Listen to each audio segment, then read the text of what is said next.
All right. I will call us to order at 7:01. Welcome, everyone.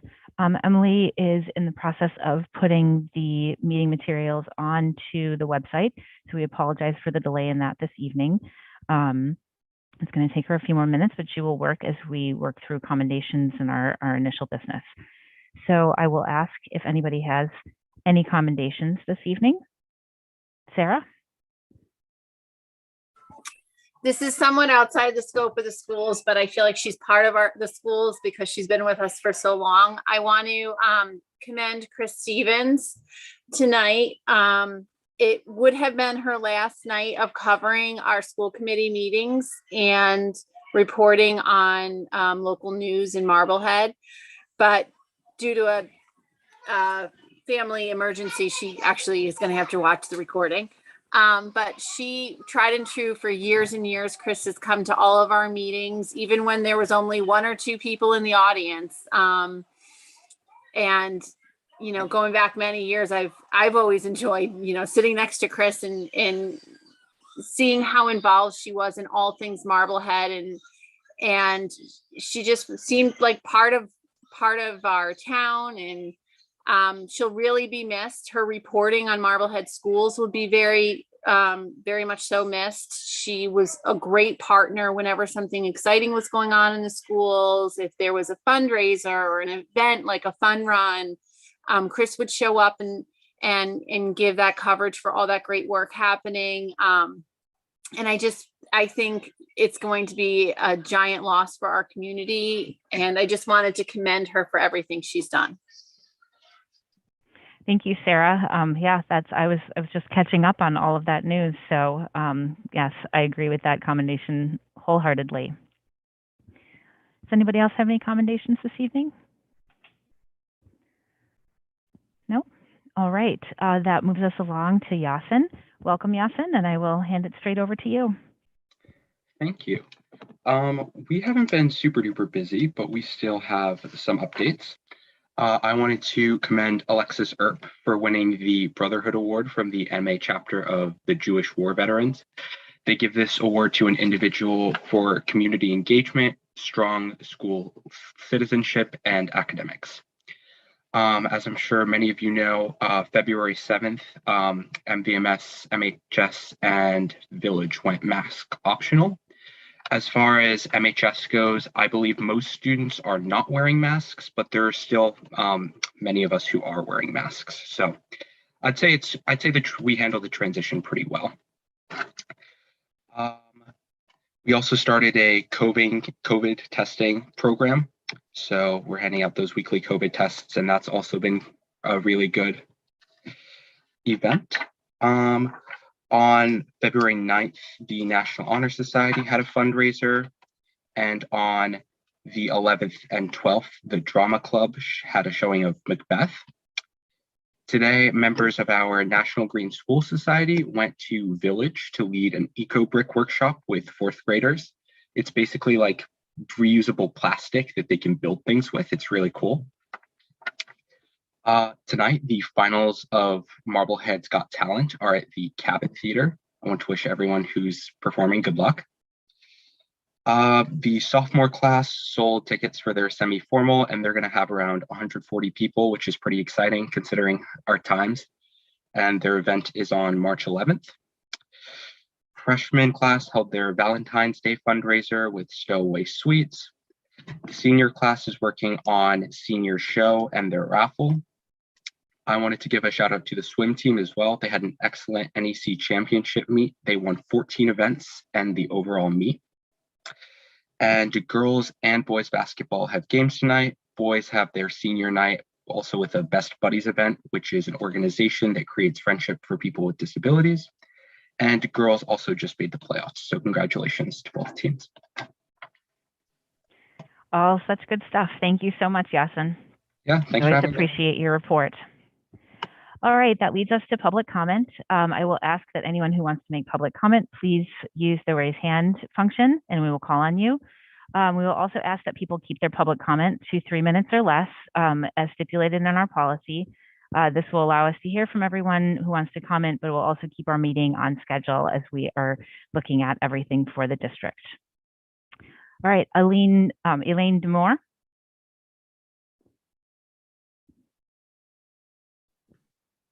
Hi, Sarah. Thank you. Eileen Demore, Brown School teacher. We submit this letter on behalf of concerned teachers and staff at the Lucretia and Joseph Brown School. We were extremely disappointed to learn of the administration's decision not to renew Dr. Satterfield's contract for the 2022-2023 school year. Dr. Satterfield's 24 years of experience as a teacher and principal in the Marblehead Public School District undoubtedly makes him one of the most senior educators to serve our community. In fact, the 3 elementary principals whose contracts were not renewed by the current administration had a combined total of nearly 50 years of experience and service to Marblehead Public Schools. Over the years, Dr. Satterfield has offered his staff and families support and consistency throughout the often tumultuous changes in direction among upper administration and school committees.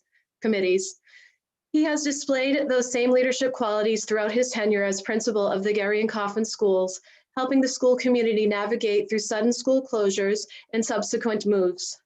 Through the careful hiring or acquiring of teachers and staff, he has been tireless in his efforts to bring together this current team of dedicated teachers and staff that make up the Brown School. Dr. Satterfield has always prioritized work-life balance for the staff and his understanding of the pressures we face in our personal and family lives. Likewise, when the PTO needed someone for the Monster Mash dunk tank or the glow-in-the-dark Zoom dance party, he always showed up. He has been and continues to be a dependable leader for students, families, and staff. While it is likely no secret that today's educators are facing unprecedented levels of stress and burnout, the current administration appears unaware of how this decision amplifies our feelings of overwhelm and unrest. For those who have not kept track, in the current school year alone, the same administration has tasked us with the challenges of a mid-year move, a new math curriculum, a new writing curriculum, master schedule changes that include additional WIN instructional expectations, and formal grade level professional development. In his effort to embrace these new initiatives, Dr. Satterfield has been a familiar face during WIN blocks and at PLC meetings. He provides a calming influence and a "we are in this together" perspective. Quite literally, he began the new school year at our Project Adventure experience, walking a tightrope 20 feet above the ground, leading by example. Even as a seasoned leader, he was not afraid of personal growth and change. To increase staff communication with his largest staff under one roof, he just this year began a communication document where teachers and staff were kept abreast of changes in our collective effort to improve our new school. It is demoralizing to us as teachers and staff to see our committed and hardworking leader let go in order for the administration to pursue an unspecified new direction. When teachers feel uncertain and unsupported, student learning is negatively impacted. We are deeply saddened that such a decision was made without discussion, input, explanation to those most heavily impacted by this loss. We have no doubt that Dr. Satterfield will continue to excel as a leader in his professional career, and any district will be very lucky to have him. His departure is a great loss to the Marblehead Public Schools, and we ask why. Mid-pandemic, and when learning loss and change are unprecedented, why is this administration willing to risk this? It was only last spring that Dr. Satterfield proved to be the best candidate for the job after an extensive principal search. What's changed? It is our hope that our Brown School community will have our concerns heard and that communication on the direction of the district is headed in is forthcoming. Thank you. Thank you, Eileen. Ramsey Hoggett.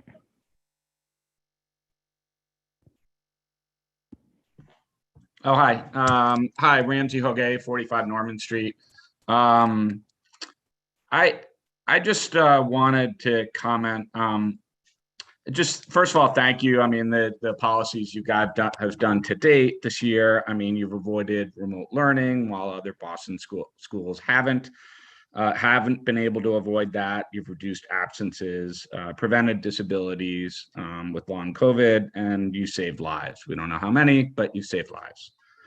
My only question is, what is the accommodation policy at the school? Our family's not seeking one, but you've got 2.5% of the population that are immunocompromised, that are taking medicine, for stem cell or organ transplants, undergoing cancer treatment.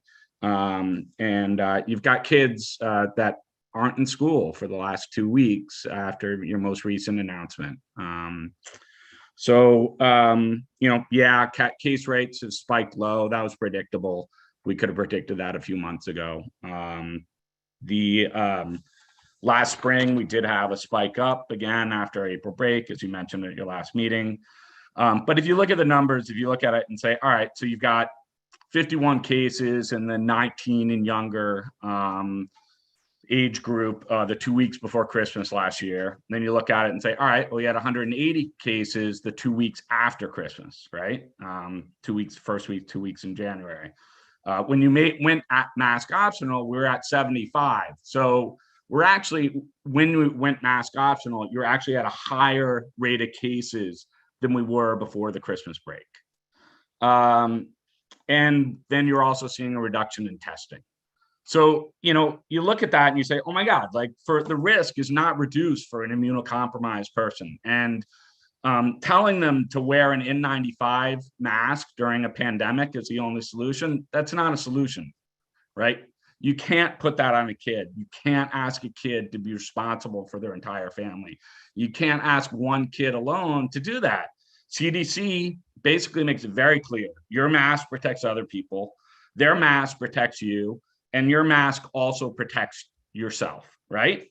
So, mask optional creates a challenge for you. And I recognize that it's complicated, but you had a lot of time to put together policies for mask optional to protect immunocompromised and to allow them to continue to have education at our schools. CDC still recommends universal masking at schools. 10 seconds remaining. Okay.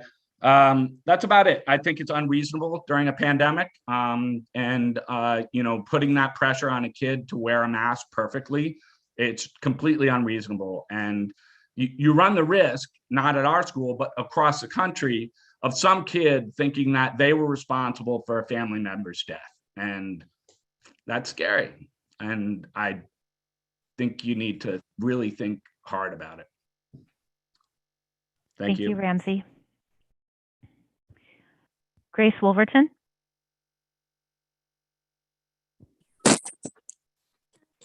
Wolverton, 46 Beach Street. All right. So I'm a sixth grader at Village School, and I would like to comment on the current situation involving the masks at Village. I have a younger sister who is immune compromised and is frequently hospitalized. And I recently transferred classes because I was feeling insecure about the lack of mask wearing and the safety of my sister. I was beginning to feel safer until the mask mandate was revoked. During the school committee meeting 2 weeks ago, I heard that the mask mandate was being revoked and was immediately concerned. To then hear a school committee member sigh and say, "Did you hear that?" sigh of relief was deeply unsettling and felt extremely hurtful and belittling, like my thoughts and feelings were insignificant and unimportant. They may have not been the intention, but it was the result. As a result of the revoking of the mask mandate, I was unable to attend school for the following week. I was given accommodations so I could attend school this past Monday. The accommodations were not ideal in any way, and they're not something any child would enjoy. I know that everyone at Village School is trying extremely hard, and I really appreciate what they're doing for me. I feel like at the school committee, it is your job to have a plan that benefits all students, and I feel like that has not been accomplished. I'm not asking for everyone to be masked. I know some people have medical needs that don't allow them to wear masks. I think that a classroom per grade of masked children is entirely possible. I at least am looking for a more inclusive accommodation. I simply am asking to be included in a class with full-time teachers and other children while still feeling like I can keep my sister safe. Children got mask exemptions while the mask mandate was still in place. You made accommodations for them, and the ADA states that you must do the same for everyone else. I feel like the current situation is not an accommodation, it is you checking a box. I want to be able to attend class with teacher guidance as well as with my friends and fellow peers.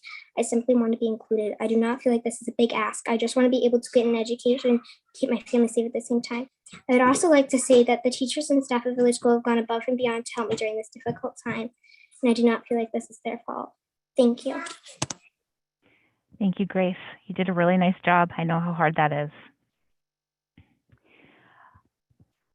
All right. That is all the hands that were raised. So that will move us along to our consent action and agenda items. First up, we have minutes this evening. I don't believe that the 1019 minutes made it in. I think there was a little bit of editing that still needed to occur on those. So I will ask for a motion to approve the minutes from 8/24/2021, 9/2/2021, 9/14/2021, 9/15/2021, and 9/23/2021. So moved. Megan moved. Second. Emily second. Any questions or concerns on any of those? There was some names Lisa had mentioned to me that were in red. She's checking spelling on those, and I guess Aspen was down when she was working on them and didn't get a chance to get back to them today. So those will be fixed. All right, so I will call for a roll call vote. Sarah Gold, yes. Megan Taylor, Yes. Emily Barron, Yes. Sarah Fox, Yes. and David Harris.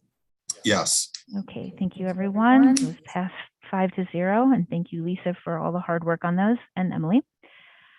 Okay, that moves us along to the proposed program of studies agenda item, but Dan has actually asked that we table that this evening.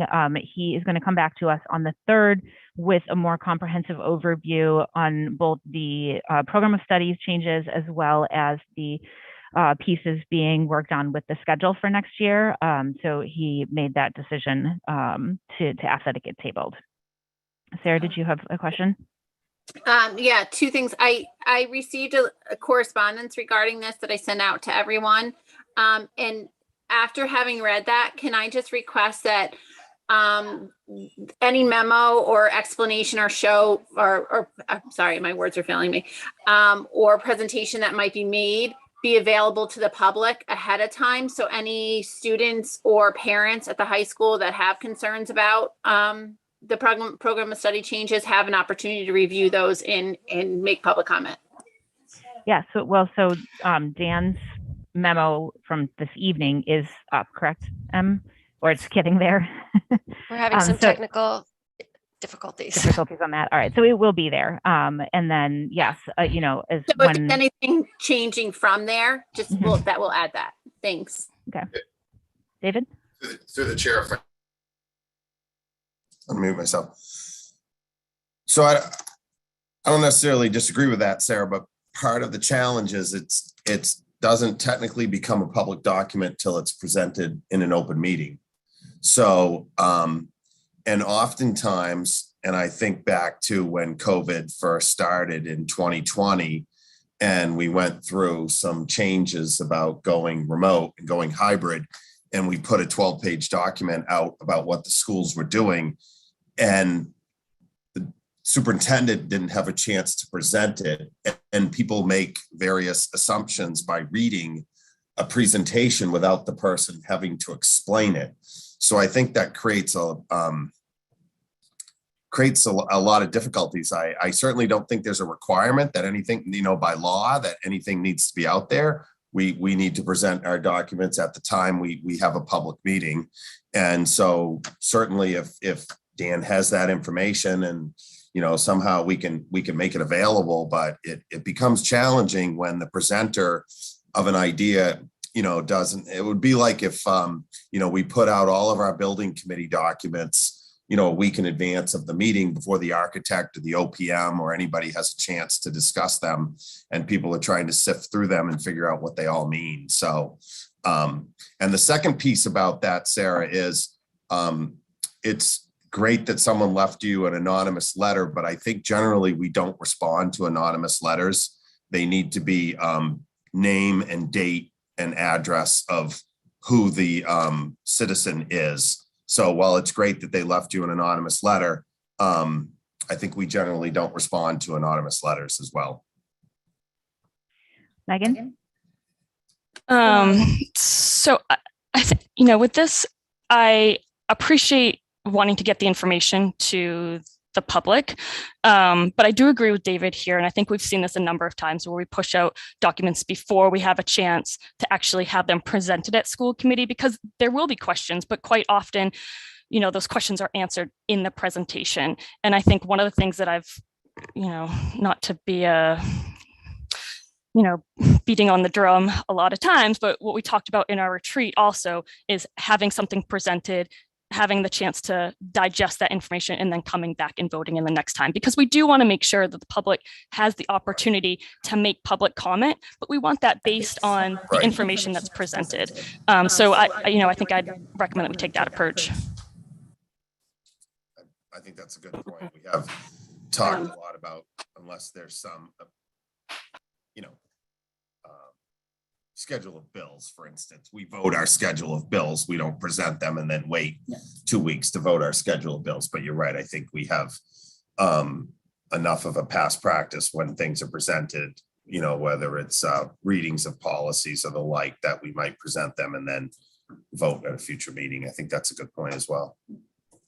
So I can absolutely do that. We can make it a plan with the agenda so that it's the presentation at our next meeting, and then any vote that would take place would come back at the subsequent meeting in March, so that it does give us a time to receive feedback. It gives a time for Dan and Nan to receive feedback as well, so that the Office of Teaching and Learning can work with the principal and go over things and talk with concerned parents and everything as well. So it sort of allows for that process to play itself out. Yeah. Sarah? Yes, and I just want to clarify, because, I think this has been a longstanding misunderstanding of what a public document is.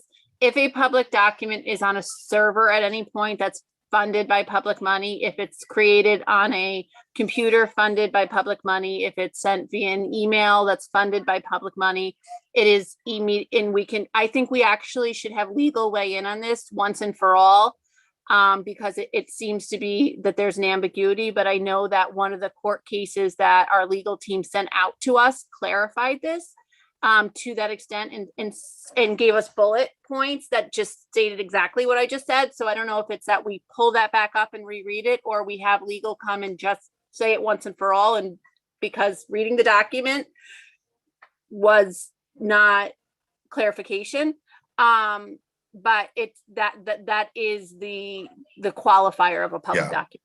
I don't, otherwise our Dropbox would just be a public document. That's not the case. So It is the case, David. It is a public document.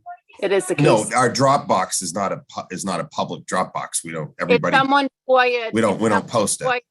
If someone FOIA'd all Right. items in Dropbox, we would Right. have to hand over Right. every last one to David. Right, after a meeting. So if the finance director is working on documents to present at a finance meeting that he has on his computer, and it hasn't been deliberated on or discussed, I suppose someone could ask for a copy of the finance committee's computer and confiscate it. I don't know, but I mean, it hasn't been presented. So sure, let's spend some more money on legal costs and get a reference on whether and when it's a legal document. I have no problem with that. Sarah, if you could just resend that document that you quoted, just so we all have it kind of front and center, that would be helpful. Definitely, I will resend that. And I'll follow up with Colby. I've got that written down on my agenda. Emily? The meeting materials are now up on the website. Sorry, it took a little longer tonight, but they're there. Sarah Fox, do the selectmen post their meeting documents in advance of their meetings? I don't know, David. You'll have to ask them. Okay. All right, I will move us along to the superintendent's report. I forgot to mention at the beginning of this meeting that Dr. Bucky is away in Nashville attending the National Superintendent's Conference today. So we have with us Assistant Superintendent Nan Murphy, and she is going to be our administrative guide this evening. So thank you for joining us, Nan. Thank you for stepping into Dr. Bucky's shoes, and I will turn this portion of the meeting over to you for a district initiative priorities conversation. Okay, terrific. I just want to make sure everyone can hear me with the headset that I'm using. All right, great. So I'm excited tonight to present to the committee and to the community an overview of all of the different initiatives that we have made happen in a very short amount of time, and to be able to bring forward anything new that's pending. So we have both past accomplishments and pending accomplishments for you this evening. So I'm going to share my screen.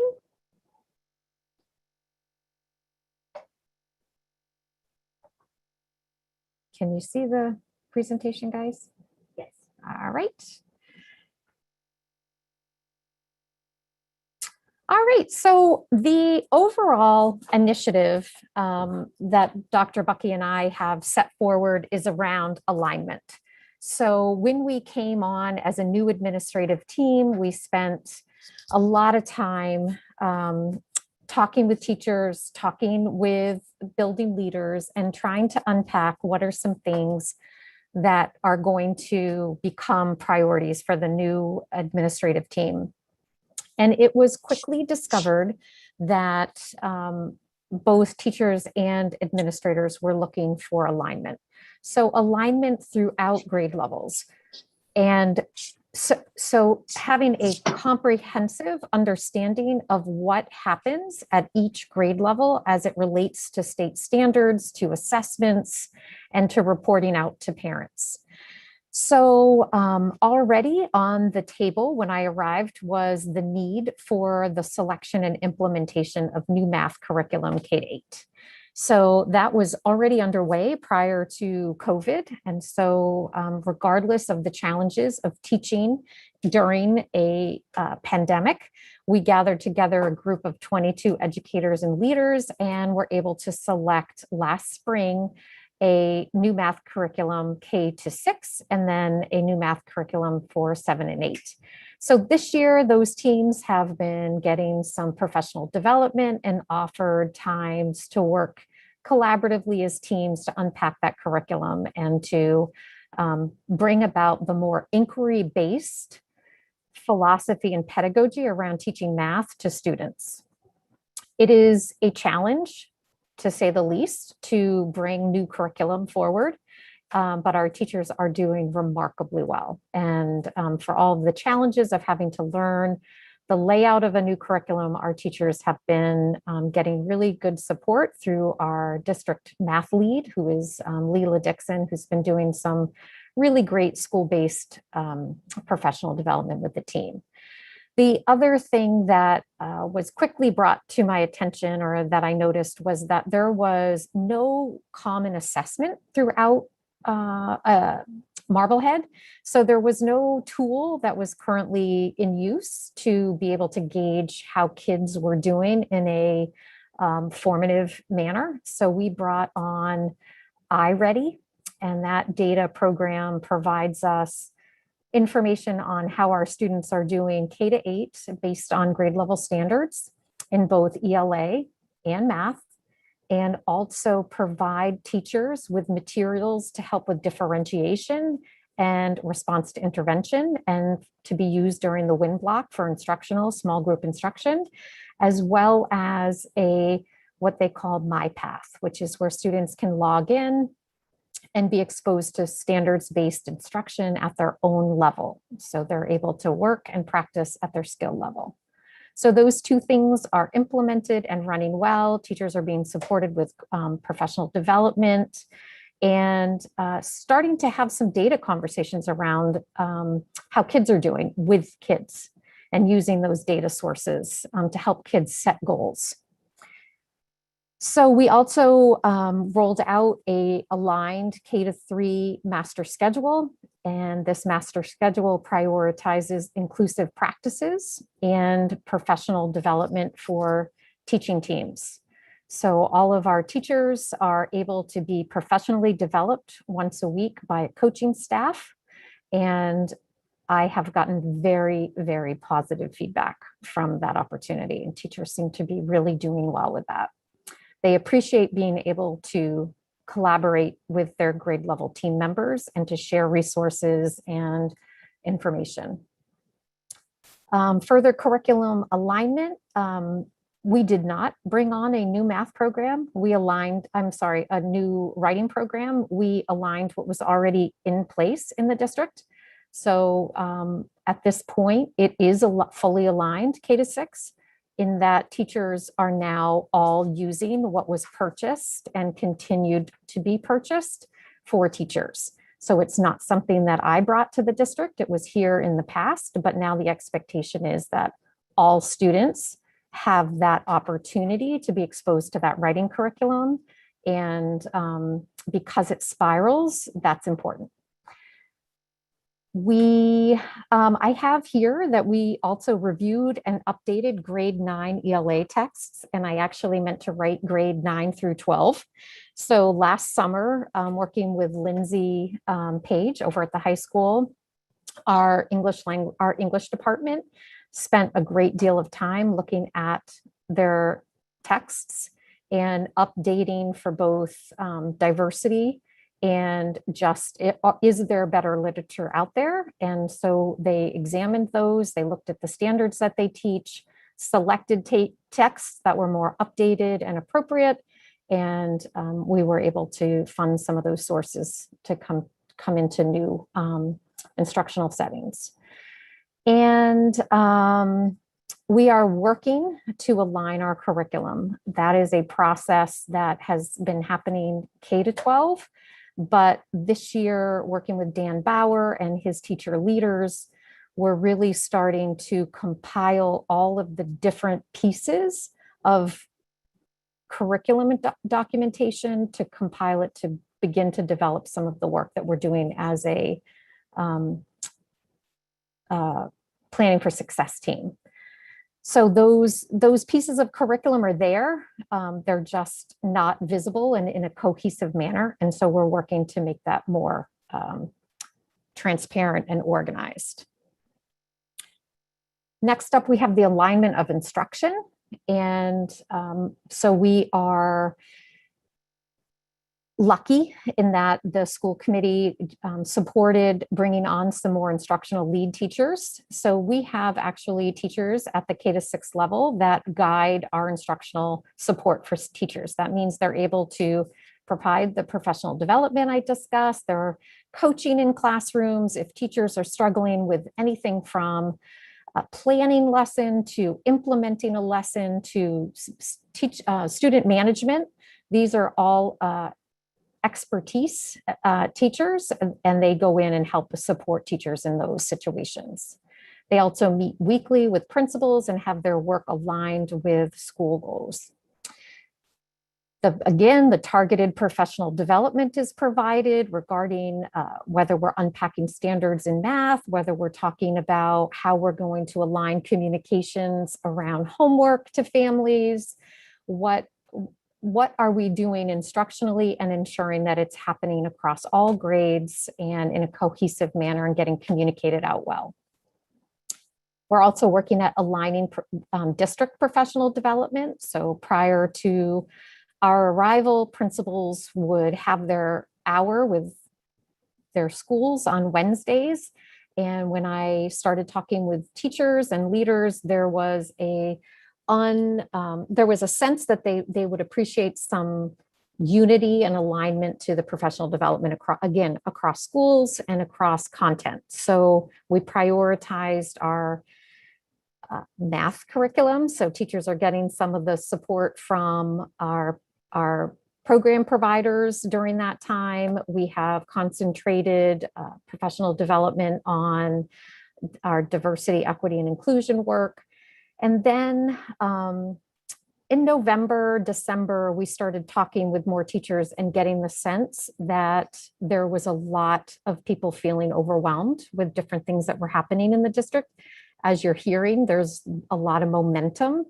And so we debriefed and went back to teachers and leaders and said, use this time that has been previously allocated to district PD for school-based PD. Do what you feel needs to be done for schools in your school. So I took less of a role in organizing that outside of the DEI work, and principals have been guiding what they're doing with teachers in the building to address some of those feelings of exhaustion, feeling of overwhelm, feeling like there's a lot going on. We wanted to honor that teachers were starting to catch up with some people, and reminding ourselves that we are still teaching in a pandemic.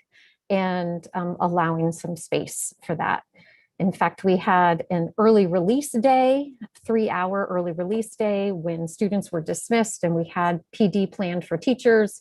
And Dr. Bucky and I gifted teachers with time for personal development as opposed to professional development.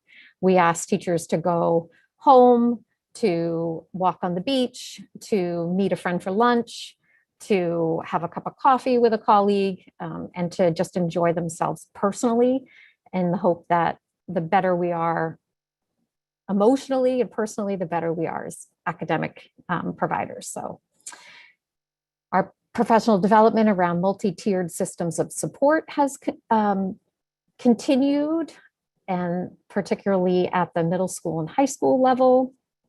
And we organize and support K-6 instructional coaching and professional development. So those are all things that are kind of working towards getting us, all of us, kind of rowing in the same direction with our curriculum and our instruction. I don't know if you want me to continue or take some questions at this point. What would be most helpful? I think keep going. Okay. So planning for success, if you'll look up there, we've got as one of our first initiatives to align curriculum by engaging in curriculum mapping that includes scope and sequence. So a scope and sequence, which is displayed here, is a roadmap for teachers. It gives you directions to what should be happening throughout the year and during what times. It helps you stay on track. Prior to last year, there was no aligned scope and sequence. Teachers at certain grade levels had their own that they'd created, but there wasn't a district scope and sequence. So this work started last year and is still continuing. We're still working on this in school-based teams led by building leaders at compiling from our grade level teachers, what are you doing and when? So that is what our scope and sequence work is, pre-K through 6. I'm sorry, pre-K through 12. And then the next step, and hopefully we'll get to this in March, our goal is to have the scope and sequence completed by the end of March. So then the next step will be to take our roadmap and look at the what and when, and then we start talking about the how. What are we doing? How are we teaching? What is on our scope and sequence? And so that then becomes your curriculum map. So you have your tracks, so to speak, as your scope and sequence. And then your map, your curriculum map is going to tell you how you're getting to what is on your scope and sequence. You are supposed to be addressing this particular content area, and the curriculum map is how you're getting there. What are your essential questions? What materials are you using? What will students be able to do? How are you going to assess moving forward? Then our ultimate goal, and this is the work for next year during this working group for planning for success, is you look at your scope and sequence, you look at your newly defined curriculum map, and you start to ask yourself, what do we need to do what we do better? So that's where curriculum purchases and conversations about growing instructional support staff will come into play. So we'll start talking about, well, we don't have right now a reading series at the elementary level. So our roadmap is going to be disjointed because we don't have a shared experience across the grades.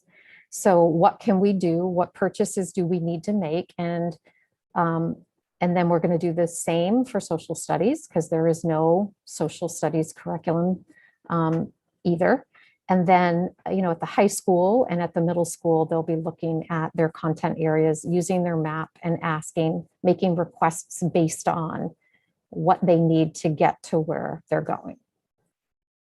This would also be where the conversation around our curriculum coaches for the high school and instructional support and coaching staff.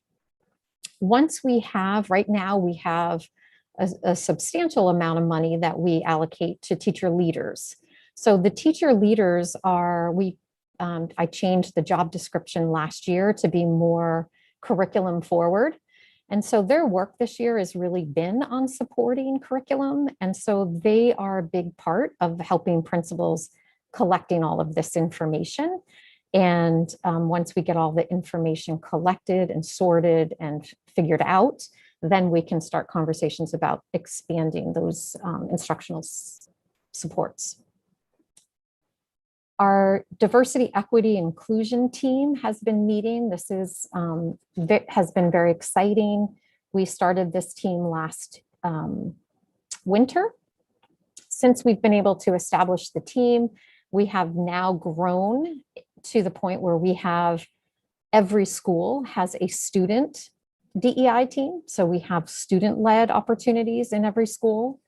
We've also been able to provide aligned professional development that is teacher-led, which is the best kind when you can look to the experts that are already in the room and have them bring the learning to their colleagues. That's the best kind. So there's been a lot of that. There's been one a month this year. We have provided guided student-centered learning. So talking about those multi-tiered systems of support, getting more interventions, and getting more of those student-centered learning opportunities for kids so that they're going out and having more community-based opportunities. And also, we were able to host our first parent and community conversation entitled Race and Standing Up to Racism. We're meeting again in March, and we're hoping to bring another parent opportunity to the community and also to our staff. And in development, that's ongoing. We will be transitioning to a standards-based report card next year, K through 6. This will be next December. Parents will be receiving this card officially. We are transitioning to a standards-based report card. The report card that Marblehead currently uses is, from what teachers are telling me, 10 years old and does no longer reflects everything that a classroom teacher addresses and assesses. So we really needed to update that. This report card was developed by teachers during some of that professional-led time in schools. So teachers all had a voice in what standards were selected and in the performance indicators that were ultimately chosen. The parent piece, we will send home a report card with the next marking period in March so that parents can see what their report card looks like, what it will look like for next year. We will also offer parent forums in the spring and in the fall.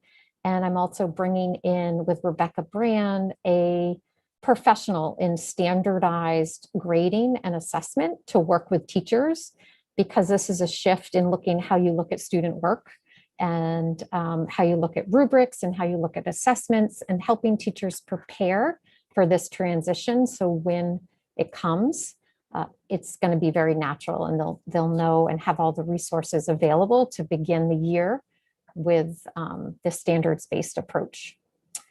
Kindergarten registration is coming up. It's going to open next Tuesday, February 22nd. We have a very streamlined approach this year. Our fabulous IT director has figured out a way so our pre-K students who are going to be enrolling into kindergarten for next year, their parents will receive an email, and all the parents will need to do is click whether their student is attending kindergarten next year at the Marblehead Public Schools, and their students will be automatically enrolled. They will also receive their kindergarten screening in June in their pre-K classrooms.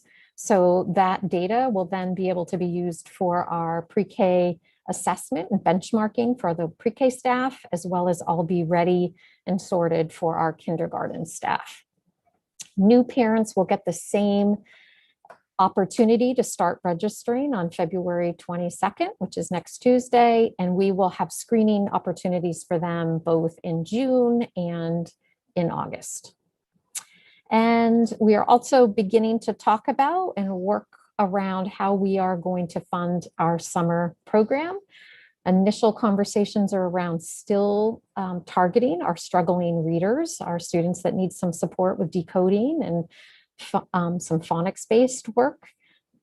Overwhelmingly positive feedback from parents and teachers about the program that we ran last year. So we're hoping to run a similar program again this summer. And I think that's all I've got. Wonderful. Thank you very much, Nan. We appreciate it. Questions? Megan? Not much going on then, huh, Nan? Not at all. It's kind of a boring job. Oh my gosh.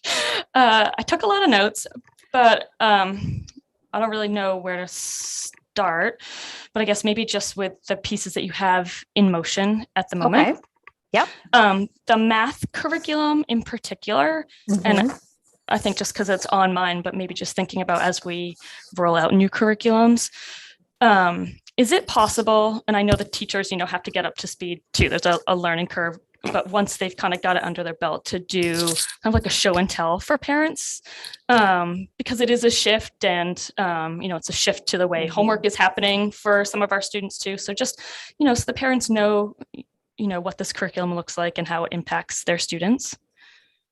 Absolutely. And one of the conversations that we had early on with the instructional support staff was, do we have a curriculum night for parents to come in and see have teachers kind of walk them through some of these new approaches?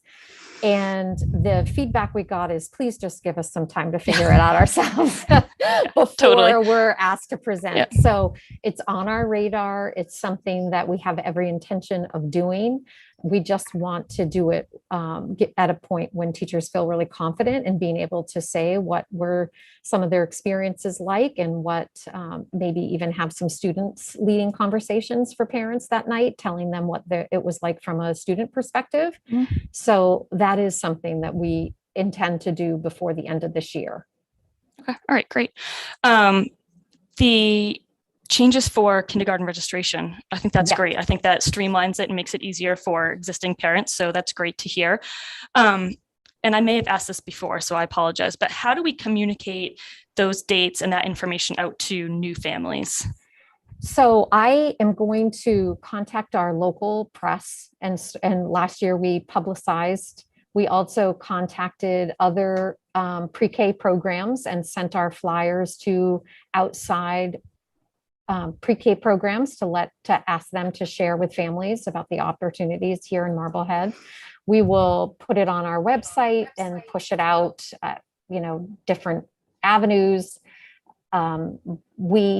Last year were very successful with the outreach in the paper, outreach with the other preschools, and then within the district. So we're open to expanding that. If anybody has a great idea of how to reach more people that would be in need of kindergarten, but we were successful last year with that approach. Okay. All right, great. You mentioned the summer scheduling piece, and I know that there's a lot of moving parts that goes on there.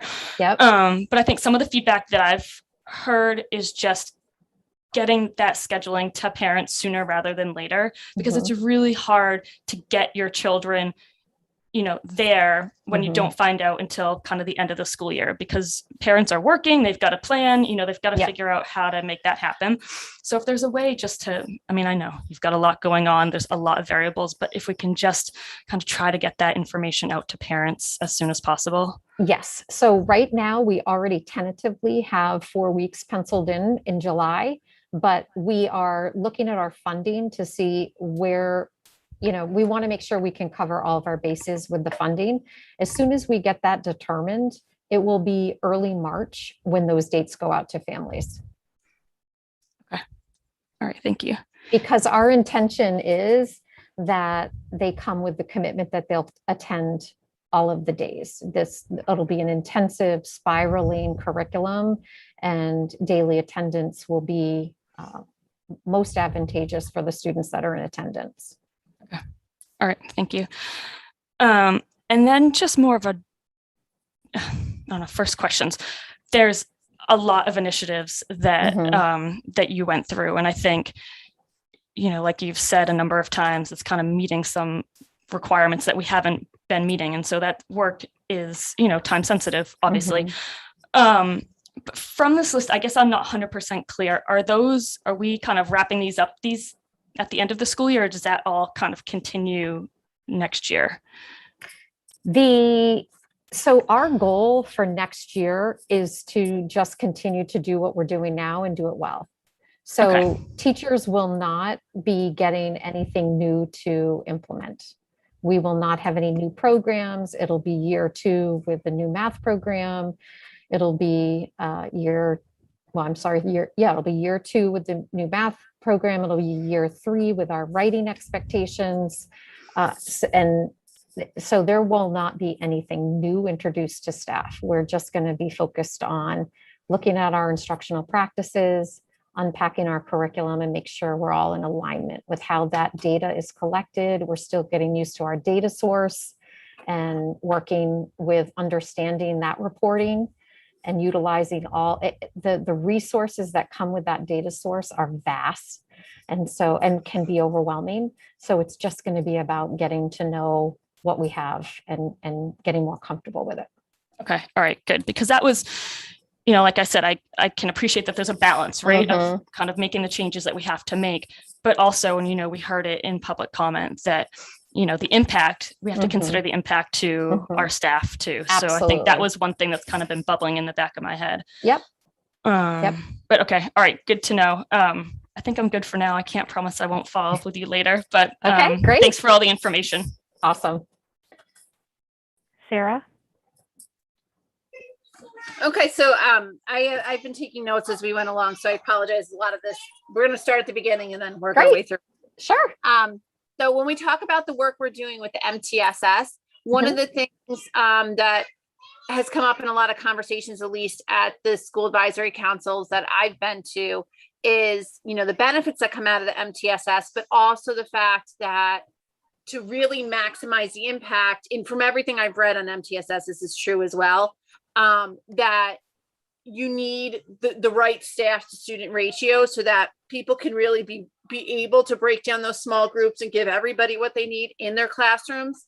So how does your MTSS work and the new curriculum alignments and things like that get reflected in the budget? Because in the budget, you know, one of the things I hear here at the building level is that, you know, if we had more tutors, if we had more access to tutors, we could do, right now we're having a tutor once a week during our WIN block. But if we could have a tutor every day, we could really, really be like, you know, hit this MTSS thing out of the park.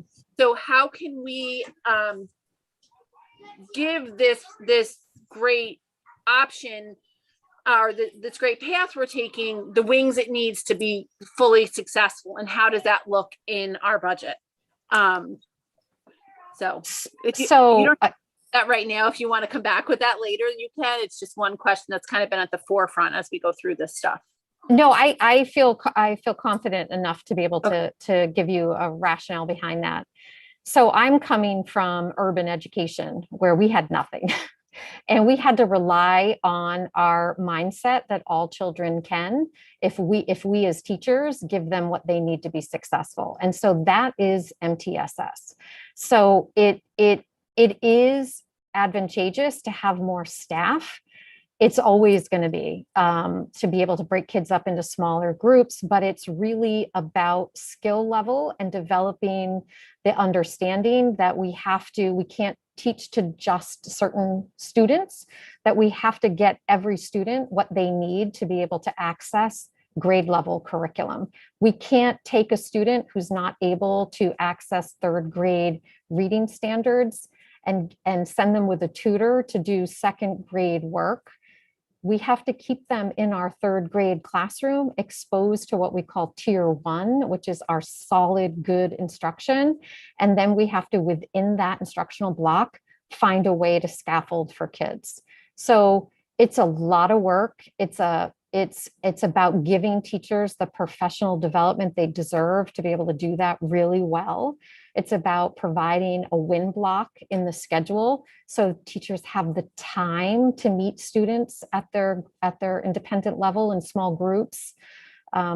So yes, staffing is important, and tutors and paras are essential to small group settings, but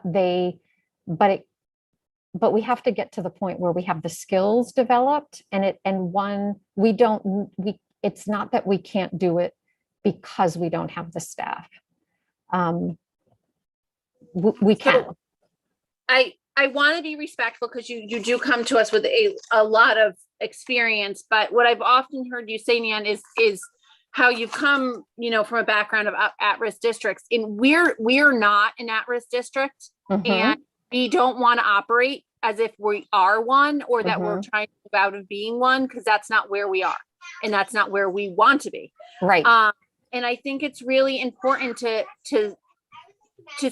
and no one is saying, take a third grade student operating at a second grade level and send them down to the third grade. What we're saying is keep them in the third grade with their peers, but give them enough personnel so that they can flourish and do what they need to do and not feel like they're floundering because they don't have a supported classroom or don't have enough but when teachers have the confidence and the skill levels, that all can happen. You can meet kids at all different levels. It's not about urban or suburban or low achieving and high achieving. It's about meeting the kids where they are and being skilled enough to be able to give them the tiered support, whether they're high achievers or struggling learners, give them what they need to be able to be successful with you as a classroom teacher. And that's what I'm getting to, that's what we're building. And you don't have to have additional staff to get to the level where you can have those different tiers for kids. So is the goal that we will have a teacher in a classroom giving tier 1 and tier 2 supports at the same time to 25 students? There's no goal, that it's about building capacity. And so we're working with our teachers right now to build the capacity to be able to do that. And, that would be a conversation. We'd have to look at data to see how well we're doing and if we're able to do it or not. Okay, because my concern is we're actually less inclusive this year than we've been in years past because we don't have, the supported classroom or things like that where we had in the past. And I want to make sure that when we say we're meeting everyone's needs where they're at, that we are getting the kids that are below grade level and we're getting the kids that are at grade level. And we're also giving kids the enrichment that they need, because when a child needs it needs something a little more challenging and they don't have it, then, we can see anxiety and school Absolutely. You've just beautifully explained multi-tiered systems of support. It's not just for one subgroup of students. It's for all kids. So that if anything, it elevates the level of rigor for everyone, because everyone's getting that productive, what we call productive struggle within their core instructional block. Okay, and you feel that one teacher in a classroom can meet all those needs in a class block? I'm not saying I feel one way or another. I've seen it done, and I've seen kids get what they need when teachers have been developed to be able to do it and supported in that. And I will agree that having more staff is helpful, but it's not necessary. You can do it in situations. And what we want to do is get to the point where our students that can have more of that independence and success in the classroom and not have to go out of the classroom or have to go to somebody else to receive those supports. Okay. Unfortunately, I think what is actually happening is more kids are getting pulled out now than may have previous. The scope and sequence that you put up in the curriculum maps, can you provide those to us outside of the slide? Because it's hard when you zoom in to like read the content of those. And I would be really interested in reading all that work you've put in. Just as long as you understand they're in drafted form, we're working on them as a plan for success. It could be very different the next time we meet. We could make a change to that, and it wouldn't. I just think as you talk about it, it's good to know this is exactly what she means. This is what a document like this looks like, and it's a document. Absolutely. You talked about the DEI teams and the DEI work, and one question on that is, as we all know, DEI refers to anybody who is in at risk or a marginalized community. How are we representing people of disability, both physical, learning, and mental disability in our DEI work? So I think that's an ongoing conversation. Our DEI team, the adult district team, did receive some professional development, and we did start talking about what does that look like for our special education students, and for what does inclusive practice really look like and sound like. So we're starting those conversations, and we are not forgetting any particular population. That inclusion, we really do want to get to the point where we say all is all in Marblehead, and you have a safe, secure learning environment. And that's the ultimate goal, but we're nowhere near kind of having all that sketched out. But it's part of the conversation. The inclusive practices is definitely part of the conversation. Okay, and so when you have these teams at each school, will you include a person of the various disabilities on each of those teams? I think some of the teams already have students with disabilities on them. Okay. And could students, how does that, are those picked, or can students volunteer to be part of that or request to be part of that? I think, I'm not exactly sure how interest was generated, but I don't foresee any school leader discouraging anybody. I don't think we would limit the size. So if a student was interested in being part of that, they would be welcome to be part of that. Okay. And then with the standard-based report card, in the past, at least at the elementary level, we've always had a section that, it was the number section and then their letter coding section, but there was always one that was reflective of exceeds expectations. Is there a path to putting that in there? Because for students that do have that, I think, it's powerful for them to see that their report card reflects everyone's report card should have something that reflects their capabilities. And I think for students that have that, that would be an important mark to continue to have. So teachers felt pretty strongly unilaterally that we wanted to get away from the conversation around advanced. And so when you talk about standards-based assessments, you're talking about meeting, progressing, beginning, or not yet. So when you ask about the personalized student view, the one thing that is different about this report card is that students will get narratives from teachers. Families will get personalized narratives of how the student is achieving. So the comment section will be personalized from the teacher. And if you were to see a meeting prior to the end of the year, because the end of the year is the meeting goal, the standard is the work a teacher is doing with students throughout the year. The meeting the standard is the end of the year benchmark. So if your student is meeting something mid-year, then there would be a conversation at conferences about what's next, what other multi-tiered system of support is being put in place for your child who has already met that standard. How are they being challenged through those scaffolds to access deeper learning related to that standard? And then you had touched on, I think you had touched on ELA PD. Can you talk a little bit more how that, you talked about the math a lot of it. Can you talk about how the ELA PD is gonna provide some alignment throughout the grade levels? So it's all about taking a standard and seeing what that standard looks like across grades. So what is kindergarten doing to meet that standard? And then that work then feeds into what first grade needs to do to meet that standard. So some of the work that's being done is, one, they're looking at standards with teachers, our instructional support staff. They're saying, okay, this unit on informational text, what are we going to use? What are we all going to use as our anchor text when we do this lesson?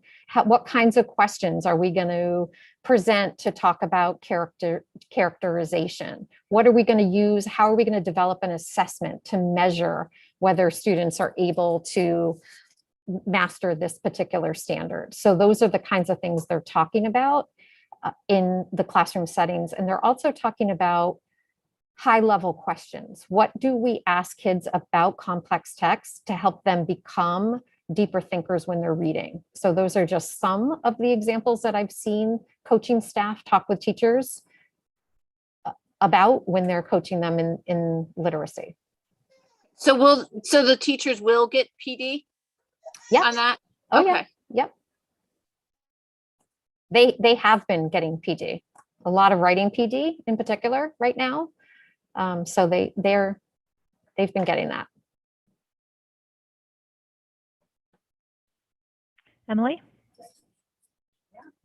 I have just a quick question on MTSS.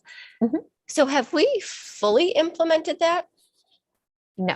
Right. So we done, is it happening in classrooms now? It's happening through right now at the elementary levels through our WIN block. We're talking about interventions and how do we design instruction to meet students' needs and get to close achievement gaps. And at the high school and middle school, they've gone a little bit deeper with having outside providers to come in and talk with their staff about planning a lesson. So if you teach one particular course, how do you teach that course and then also offer opportunities for students within that class that are at different levels? So it's still fairly new, right? Like It's still fairly new. Okay. And it's not something that you walk away from after you've done it a year or two. It's really something that you continue to grow the culture around. Right. So it's like we've started, but I'm just trying to figure out, like, we don't know everything about it yet. No. So we don't even know what we need to make it fully successful. Right. Right. The Okay. I just wanted to conversation- clarify that because Right. Yep. it sounded like we put it in and we're not No. doing enough, Nope. but we are just starting to get it going. Yeah. Right. So I just wanted to clarify that.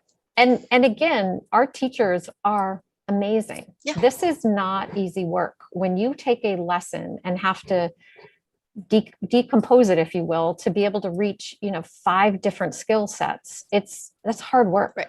And so we have to give our teachers the time and the background knowledge and the supports and the exemplars of what does it look like in practice to be able to get good at it. Right. And it takes time to be able to do that. Okay. Thank you. And I'll just quickly clarify that the report cards are only changing for K through 6, not Correct. for any of the upper, like the middle school or the high school. Correct. All right. Yep. Just wanted to make sure that everyone is very clear about that. Yes. Yes. Because that will impact the current 6th grade into rising 7th. That they Yep. won't be a part of that. Right. All right. David, did you have anything, or have all questions been exhausted? I think, no, there's been a lot of detail. There's an echo, a lot of detail and questions answered.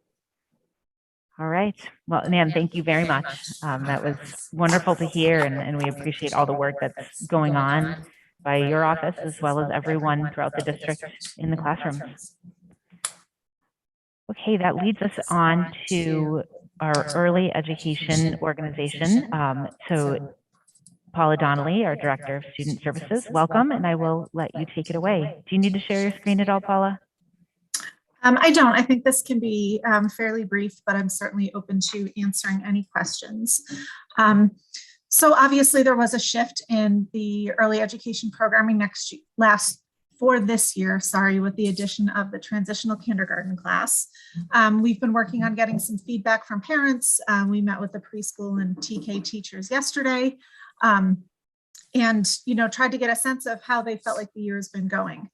The good news is we had over 70 parents respond to the survey that I finally got out just yesterday, but the results were overwhelmingly positive, which is really good news. That isn't to say it hasn't been without its challenges, but I think we talked through a lot of those yesterday, and we'll continue to keep working on some of those things.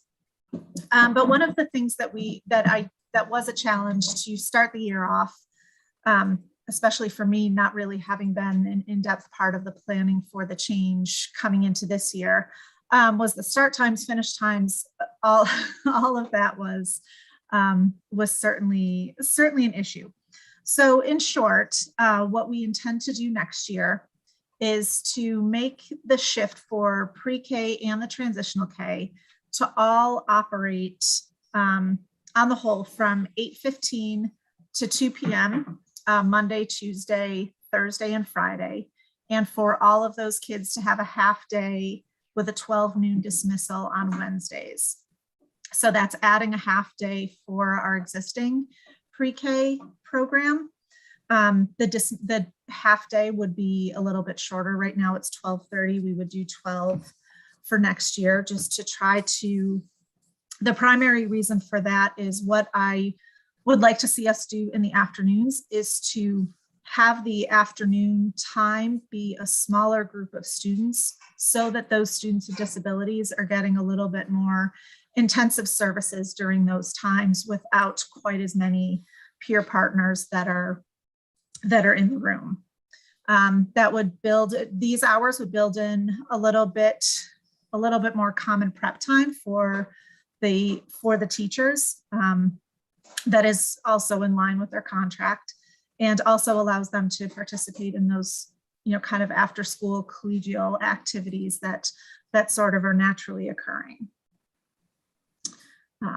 We would also start the year for our littlest learners a little bit earlier than we traditionally have. So we're looking at a September 8th start date for pre-K, TK, and kindergarten. 1 through 12 starts on the 6th. And that's sort of the big picture of it. There's obviously still a lot of nuts and bolts scheduling that we need to work out, that we need to address, but that is the shift that we would like to make for pre-K and TK. And then I know that the district certainly wants to move forward with a full day tuition-free kindergarten, but that's really more of a budget conversation than a programming conversation at this point. All right, wonderful. Thank you, Paula. Sarah, I see you've got a hand up. Yes, thank you, Paula. So if I understand correctly, in the afternoon, you want to be, the peer models would they not stay all day, the peer models?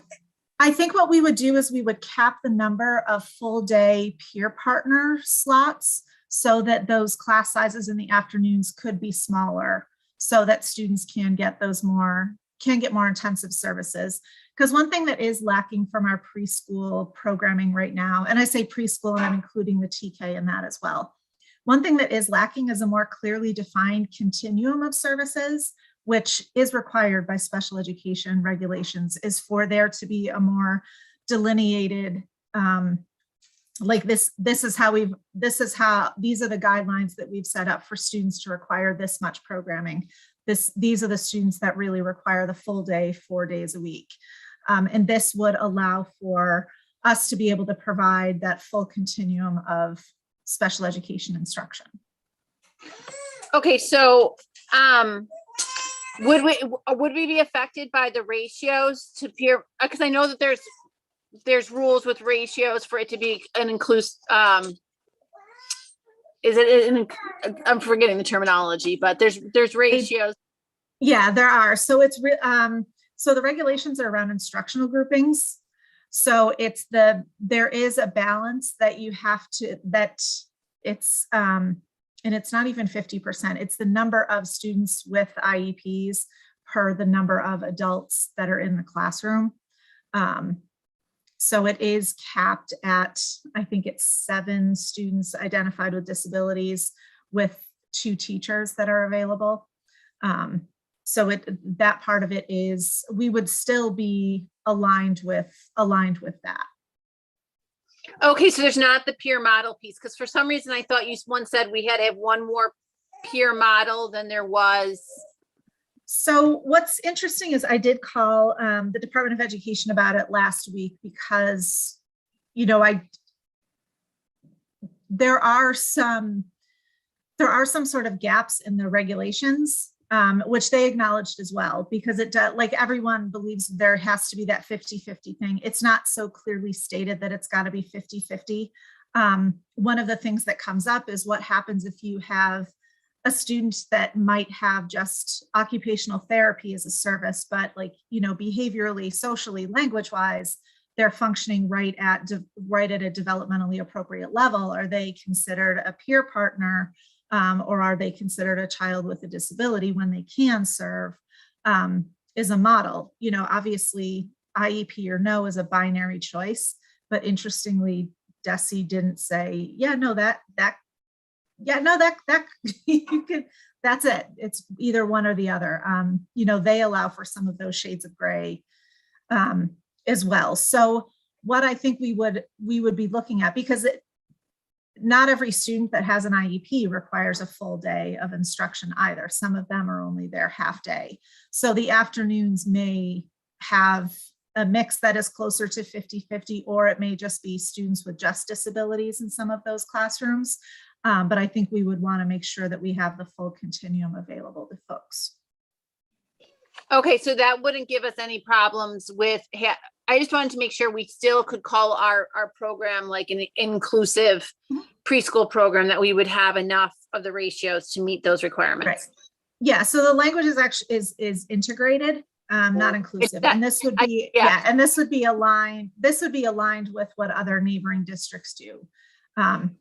Like Salem, for instance, where I was the coordinator for several years, has the whole continuum, where there are some classes that are integrated throughout the day, some that have just special education students in the afternoon. And then there is that whole continuum. Thank you. And I knew I wasn't getting the right word, and I couldn't grab it today. Do you know when you'll be able to commit to families? Because I know, you know, planning, a lot of families plan soon for the fall as far as childcare in school and things like that go. How close would we be to being able to commit to families at which one of those spots they would get, a half-day spot or a full-day spot and things like that? Right. So for students with disabilities that are already identified, like their placement stays the same. So we're really talking about peer partners, and I'm trying to shift the language of calling them partners, because models, I feel like, denigrates a little the skills that kids with disabilities have. There's plenty of things that they can model and model very well. So I think if we identify them more as partners, that's the push that I'm trying to make, and haven't even put that on paper yet. But I think if over the next couple of weeks, I think that we can, that I'll take a look at what the lottery and registration process is. I know that it would be a little bit different this year because just because I know the move to the other building with the addition of the separate classroom at Brown for students that need ABA-based services. I think over the next couple of weeks that we'll be able to figure that out. So hopefully that gives families enough time to plan for the fall. But kids that are already in the program, their day will continue to be defined by their IEP team. Have you gotten good feedback from the EI programs and what might be coming our way, or are they just not able to really give that all to you? No, I haven't, to be honest, I haven't checked in with EI in a while, but Meredith Wishart and I did meet with them early in the year. I think that's something else that's obviously been pretty significantly impacted by COVID. Families, you know, they may refer families don't follow up on the process. They couldn't do in-home services for a while, but I do think generally the EI process goes okay. because we're not dealing with a huge number of agencies. I think it is primarily just the two.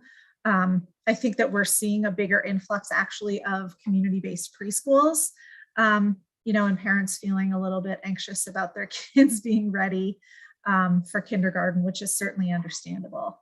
But I think that's where we've actually had, I think, a much bigger jump than a lot of us anticipated.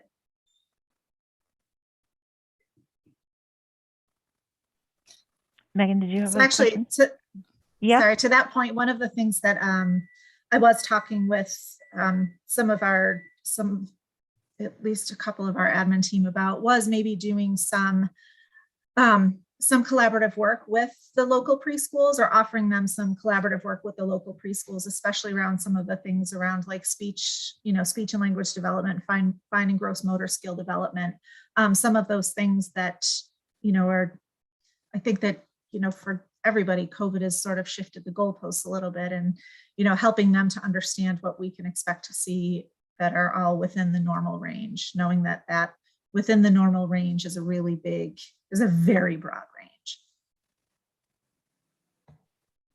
Megan?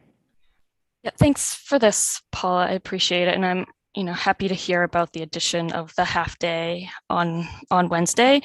And glad that we've done a survey out to parents, since this was a new program. So I would be interested, just if you could kind of send along to the committee at some point some of the themes that you're seeing from the feedback, just so we have an idea of kind of where we've been really successful and maybe where we've got some opportunities there. Yeah, absolutely. Okay, thank you.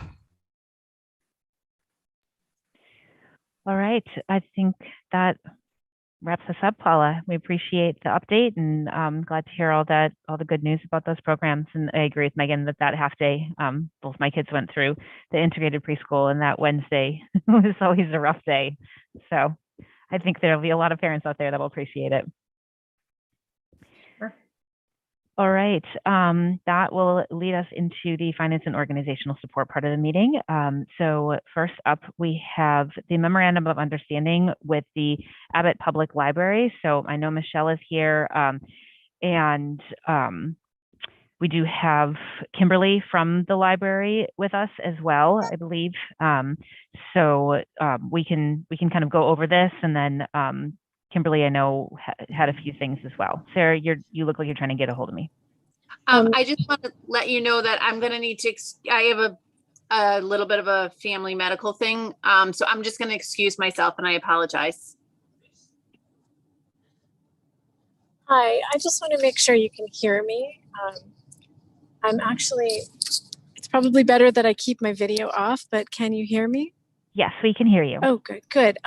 Can I actually, before we talk about the MOU, could I tell you about a program that I think you might be interested in? I don't know if this is the time and place for it, but it dovetails with the DEI initiatives.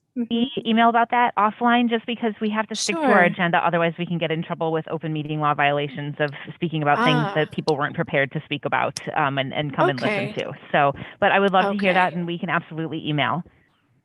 Okay, it's just a program announcement. It's on our website, so I can tell you about that later. Yeah. Great. Okay, wonderful. Thanks for having me here tonight. Yeah, I'm glad that you were able to join us. I know, you've been on for a little while, so I apologize that as often is the case, we're running a little bit behind where I thought maybe we would be. But as an educator myself, I appreciate hearing the conversation, so thank you. Great. All right, so we've got Michelle with us. The memorandum was in everyone's Dropbox. And so does anyone have any questions? Or Michelle, did you want to kind of kick things off before we discuss it? Yeah, no, I just wanted to tell you that, we had distributed this memorandum of understanding. It was actually drafted by Colby Brunt, our attorney. And I think it covers everything. I didn't get much feedback in terms of anything we're missing. So we hope this, relationship is great, and looking forward to it. But this is the official document that will basically memorialize the library for using the Coffin School while it's vacant and the library is going through their renovation project.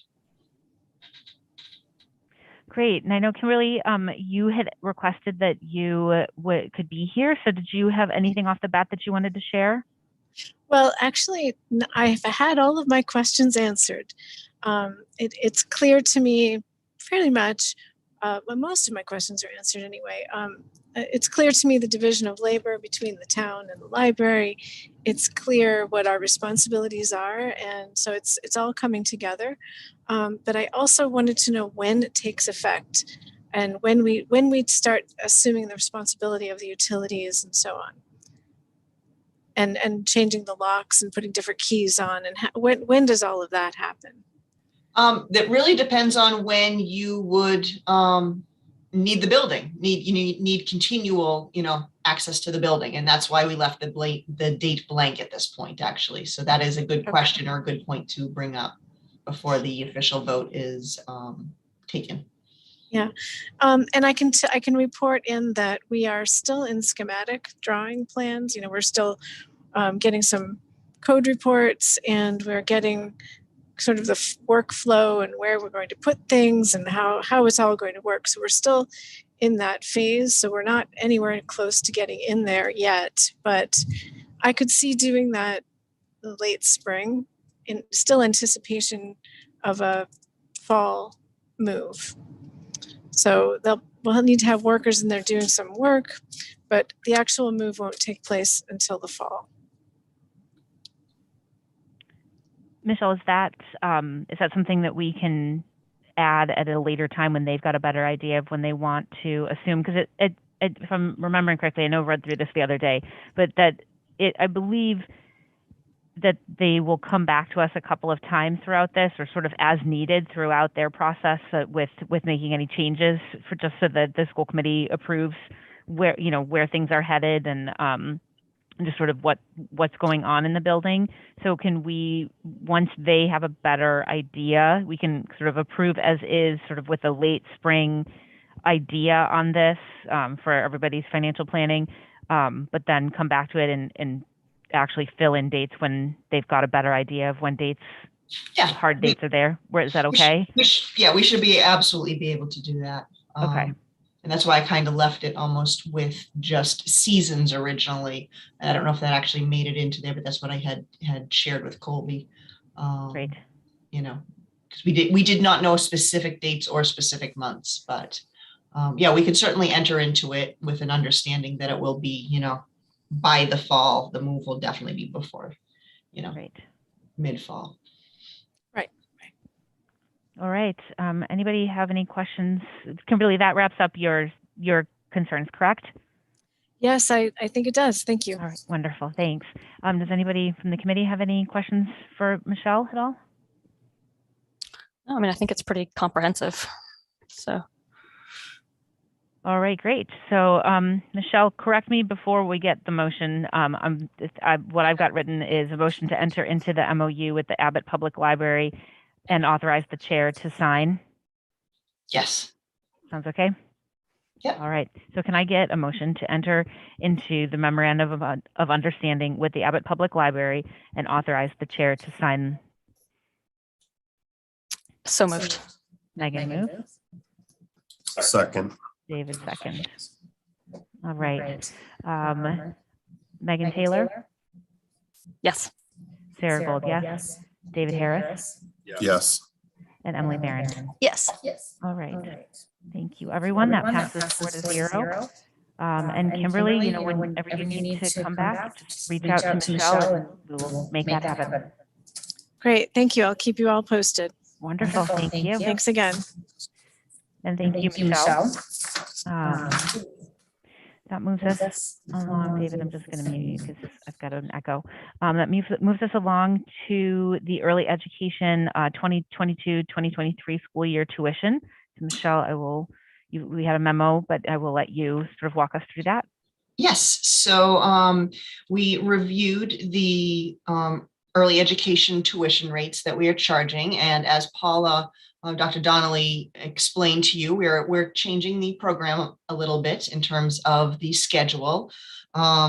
So for next year, we are just going to have, at this point, I should also note, we are asking you to vote a full day kindergarten tuition rate.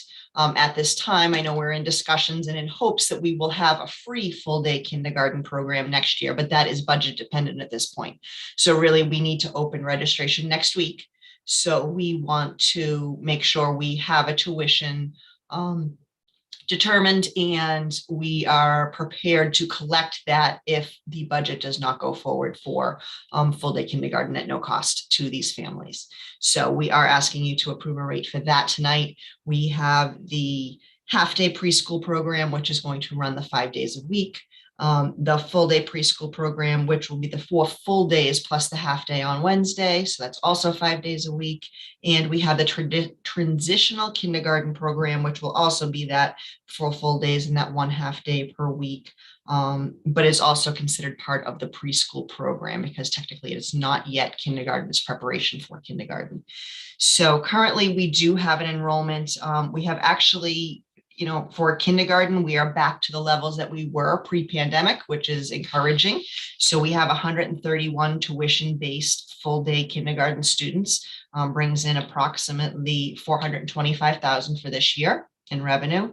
The preschool program has 40 what we used to call peer model students. We are changing that terminology now, but we had 40 peer model students who are tuition paying, and that actually brings in revenue of about $225,000, and that was previously just under $100,000, but with the changes that we made last year and the expansion of some of our preschool programs at the new Brown School, it has increased pretty significantly, which is great because our program has expanded as well.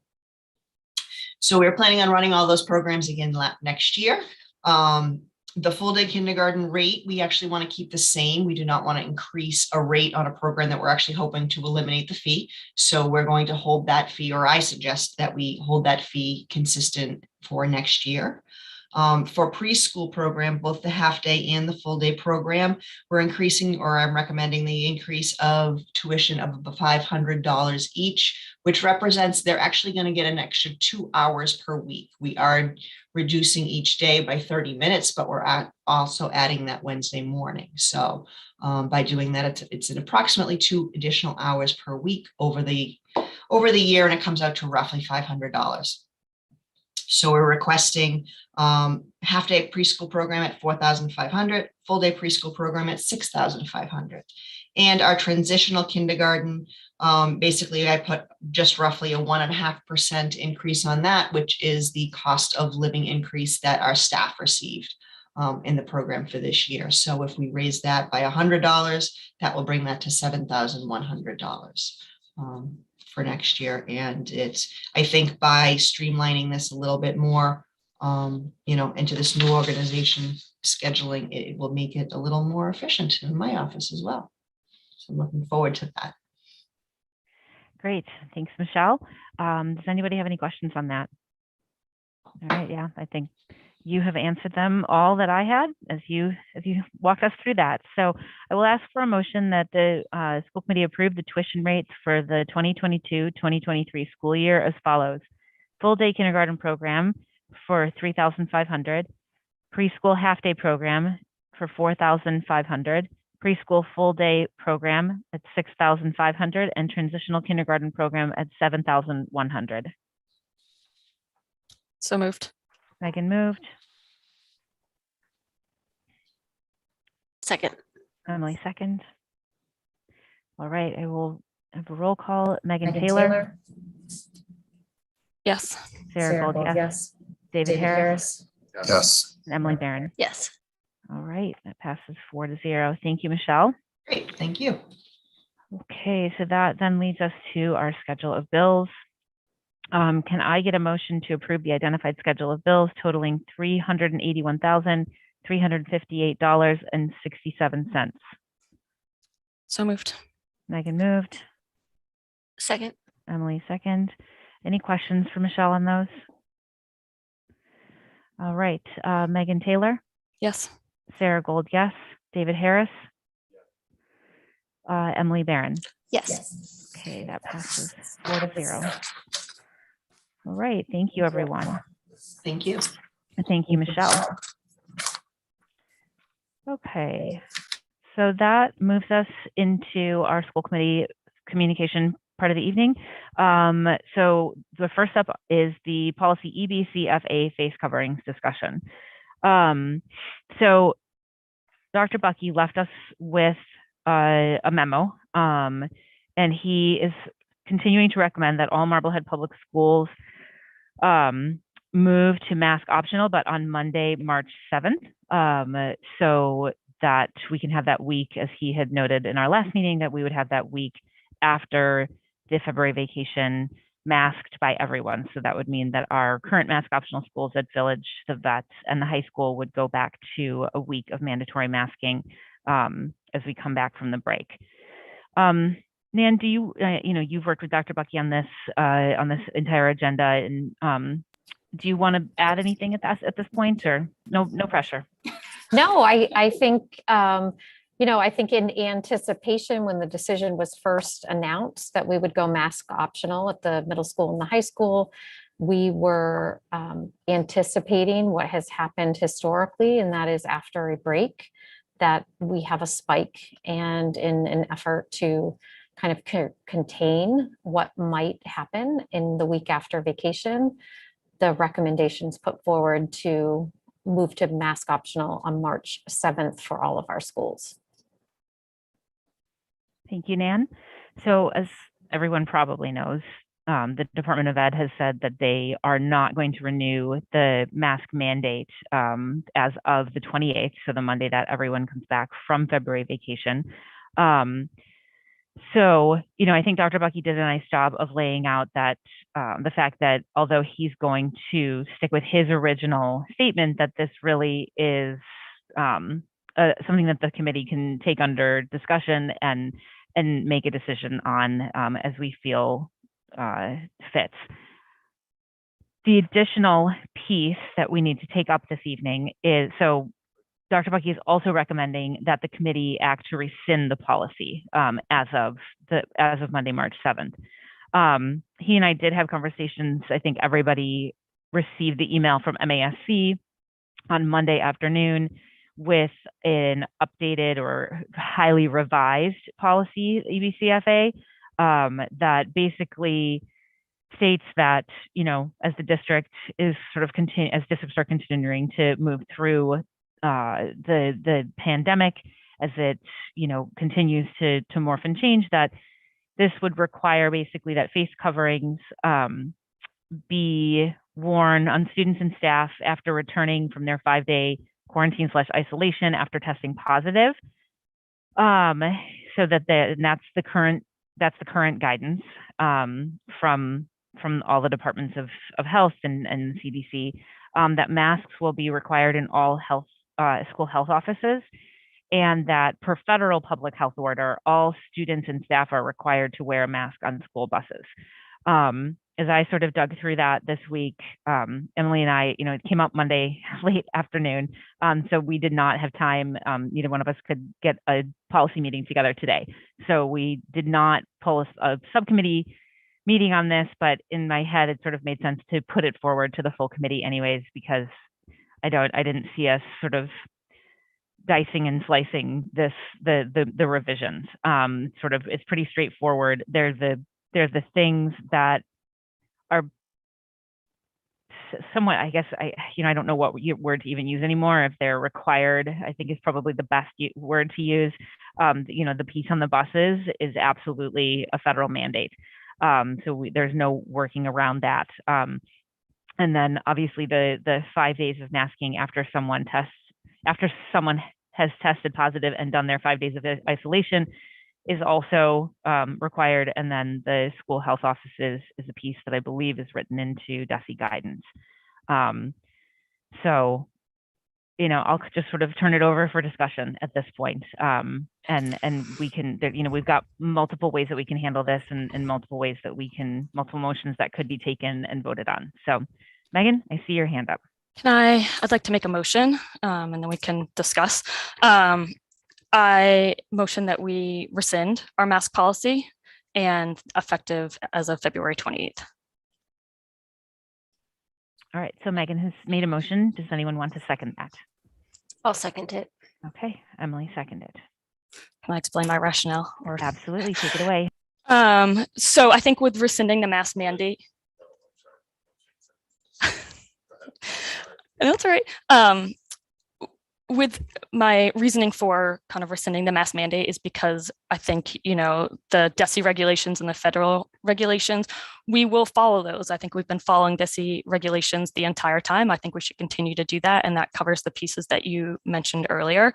So I don't think we need a specific mask policy for that because we follow the DESE regulations around that. I think also with the February 28th, this, you know, is a debate where there's valid points on both sides. And I think, you know, like many issues related to COVID, there's passionate perspectives and opinions on both sides of those as well. But I think, you know, I know Dr. Bucky did message that we were going to be March 7th. But I think since then, there's been a number of changes. Like you mentioned, the DESE has not renewed their mandate past the 28th. The town has also rescinded their mask mandate. So I think we have to also adjust in real time. And I think this is a case for that.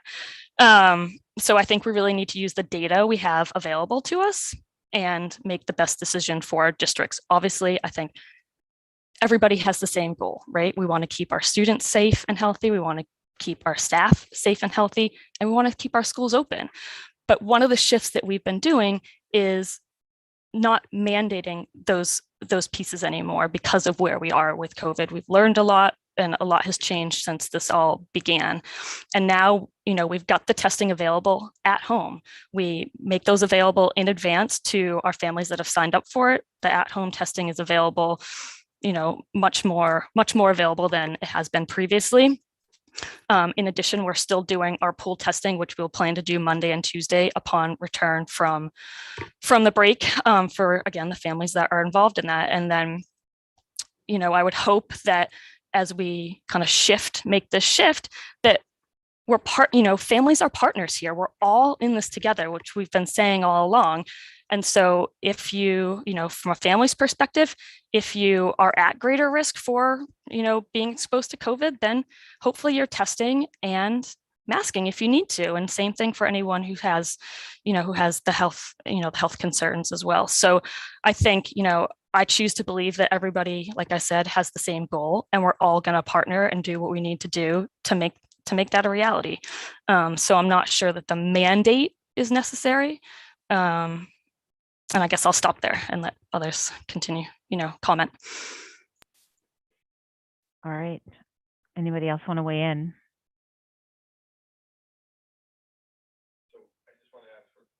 Will you just unmute yourself? So on the policy that you said, Megan, where there are now the 3 stipulations that remain in the nurse's office on a bus, and for students that have had COVID for the balance of the 5 days, we don't think we need to have that option as a policy. That's part of the DESE regulations. It's part of the DESE regulations, yeah. That's my understanding. I mean, anyone can correct me if I'm wrong, but from what I've read, that's my understanding.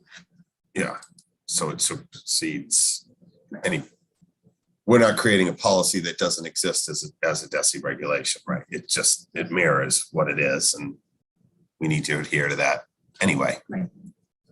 And when it goes away, it will go away. Okay, I agree with that. And I think a couple of the key points that you said are true. I mean, so going backwards, most recently on Friday, the Board of Health removed, you know, their mandate for mask requirements indoors in Marblehead. And at the time we had our last school committee meeting, that was still in place. And then prior to or after our school committee, it was Governor Baker and the Department of Education and the Massachusetts Board of Health that made the decision that February 28th would be the last day for mask requirements. So I think a lot has changed.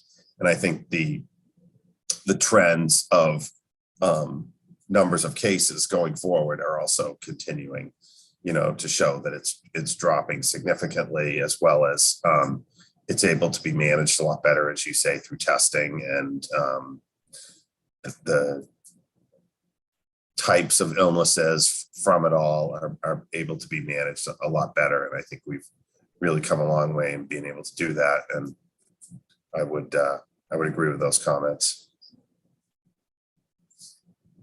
And I also, want to say that I think it would be exceedingly challenging to put an expectation on our administrators and our staff to, be standing at the front doors of our schools with a couple thousand masks, trying to hand out masks to people and students and people that have been without masks for, not that they wouldn't be team players, but I think there would be some challenges there that I think is just one more thing that detracts from the focus of being able to provide education, being able to get back to normal, but now we would end up being, mask police again after the policy has already been rescinded, and we'd be going back to that. So I think that would be a little bit burdensome to have an expectation that we could manage that.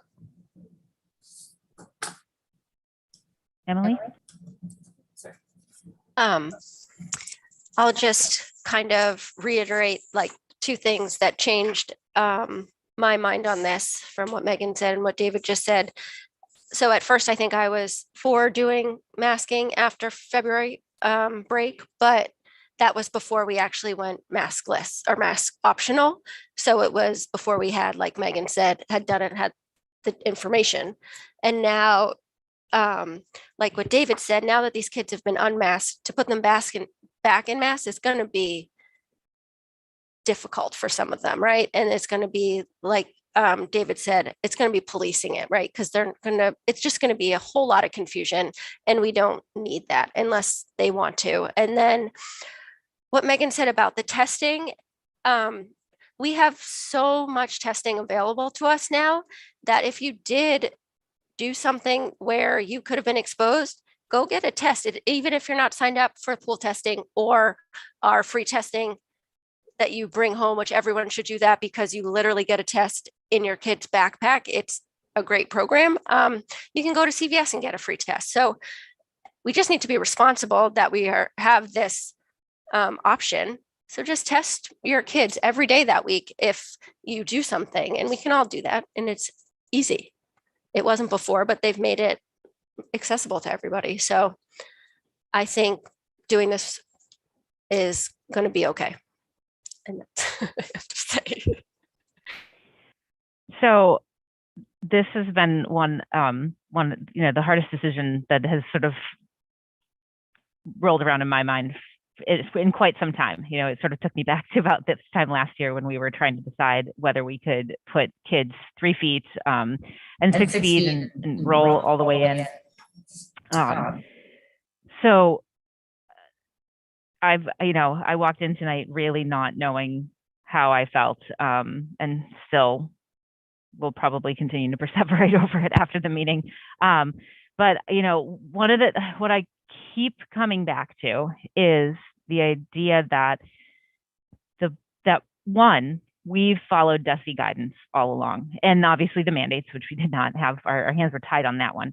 But we've followed DESE guidance, and the guidance, if they had wanted to extend the mask mandate until the 7th, that they could have done that. And so I am really struggling with us sort of saying, well, it was good enough up until now, but now we're going to do this.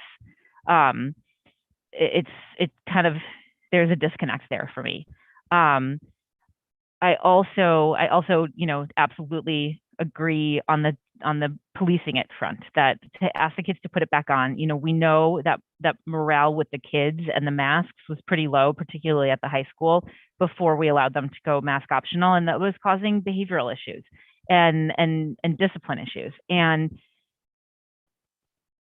for me, there's always been this trade-off. Clearly, I'm in a mask this evening, and so I've always taken the masks incredibly seriously, and for myself, I'm not ready quite to make that next jump. And so I think but that's my decision. And so I think if we start to try to kind of take some of that back, it leaves me sort of sitting in a conundrum, and I worry that our administrators and our teachers are going to have to fall back into that role, and that you know, it's not what school should be about at this point, is discipline over a mask. And I do hope, and I do think, you know, much like you said, Megan, that you know, the majority of our families have taken this very seriously. And so if people are traveling over break or concerned coming back from break more than they have been the past couple of weeks, that they'll test and that they'll mask. And, you know, it'll certainly be a conversation in my home with my children, so that we are working together. And again, as this has been pushed from the schools controlling the mitigation efforts to families and homes controlling mitigation efforts, much like many other illnesses that circulate in our society, that it's a disconnect for me how we sort of say like, okay, but yeah, not this time. You know, I try to think into the future, into next you know, winter holiday season and everything. I don't know where we're going to be at that point, and so I may live to eat those words. But you know, that's where my head is at right now. And so, you know, I've said many times in the past few weeks, like my biggest priority is protecting in-person learning. And I think combined with sort of families taking this over and taking it seriously, and that there's also the piece that not only do we have such a high vaccination rate, but there's been a lot of people that have had COVID. And so there's a different layer of protection right now within communities than there ever, quite frankly, has been. And much like a lot of this, you know, we don't fully understand what that data is going to, and how that protection is going to span out. But again, like I come back to it, and I'm kind of tired of our kids taking the brunt for this as well. And so where we don't have mask mandates everywhere else and everyone is making their own decisions everywhere else, I just am having a hard time saying like, oh yeah, but this one last time I'm gonna overrule that. So that's where my head is at. So we've got a motion. We've all had a chance to talk. So I will call for a vote. Oh yeah, go ahead. I'd just like to add one other thing. I think like all of us do at this table. I had an opportunity to speak with Dr. Bucky, like I do before every school committee meeting, about various topics, and he encourages that. So I did reach out to him, and among other items, even though it wasn't that he wasn't going to be here, I do that as a practice for every meeting, and talked at and had a pretty in-depth discussion about that. And as his memo to us in our public document says, he understands there's a case to be made both ways, and that, you know, with the North Shore regional consortium of 12 schools, the other 12 schools, that, you know, it's split there as well, but there's cases to be made with both. And so, you know, I really appreciate that, you know, I had the opportunity to have that discussion with Dr. Bucky in advance of our vote tonight. Thanks, David. So just to, you know, reiterate, we do have one more day in school this week. So the policy remains for this week. The policy would be rescinded effective, I guess, February 27th. So that when students return on the 28th, there will no longer be a policy EBCFA face coverings, and it will be mask optional in all of those, in basically everywhere but those places where that have been defined by DESE. All right, so I will call for a roll call vote. Megan Taylor. Yes. Sarah Gold, yes. David Harris. Yes. And Emily Barron. Yes. All right, that motion. Can I just add one thing though? Yeah. So I think some of the feedback we got when we had the mask optional discussion for the upper 3 schools was around the communication piece and making sure that that's very timely, right? Because again, we're going into a Friday and then we're off. So I guess my request, Nan, and you can work with John on this, is making sure that we get that communication out to families like as soon as possible in the morning tomorrow, because people will be going away and probably not checking their, I know I'm going away and I'm off the grid. So just making sure we get that out to them as quickly as possible so that everyone's got the information. I know, we've got 100 or so people listening in, but, I'd like us to drive that information as quickly as possible. Thank you, Megan. Totally agree.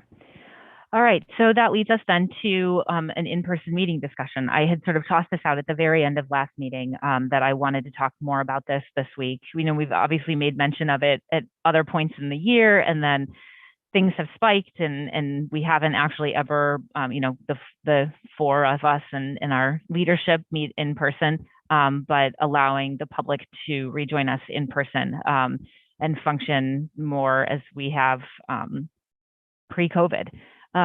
So I would like to propose, and we don't need to vote on this. I would like to propose that we pull in person as of March 3rd. That's our next meeting. So that's the week that we return from February vacation, and that we would go back to meeting in the library so that because MHTV is set up there so that they could utilize their equipment. I did make a statement last week that I believed that MHTV was able to live stream.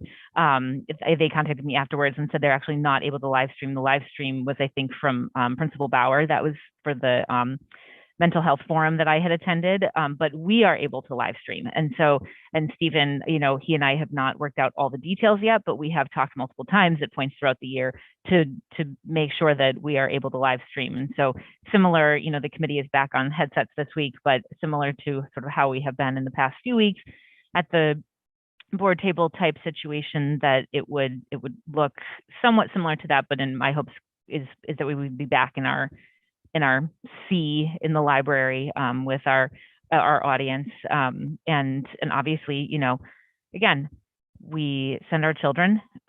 We have a lot of ventilation and a lot of air purifiers, and people can absolutely wear masks if they would like to attend in person, and sort of take it from there. Thoughts? Yeah, Emily. I am excited to go back to in person. I don't think I ever went to one as a school committee member. So it's exciting. But I know some people aren't going to feel comfortable to come in. So there is a way I know that they can do public comment. They can write us their public comment and submit it. So I just want to make sure that we put that out there, that and all, like how they do that and how or how people can do that. So we don't want anyone to feel like they can't be heard in that way. And absolutely. So yeah. That Thanks. would just be the one. Yep. And I think that just to sort of clarify on that, we are not in the habit of reading those public comments into the record, but they will be entered into the public record so that they're a part of our minutes. And, whether that, I'll have to look up whether public comment emails go into public comment or whether we put them into correspondence, which is at the ending section, but they are there and in the minutes. Would they be in our packet so other people could read them? Like in our materials packet? Yeah. I was just thinking, just so that I want to make sure everyone feels that we are being, accessible and inclusive. So if we get them early enough, it could be in the materials packet so others could read and people could have that voice there. So it's, I don't know if we could make that. Yeah, absolutely. Part of it. Yep. That sounds good. We can do that. Any other questions, comments, concerns on that? It's a long time coming. Sure it is. Yes, yes, yes. All right, great.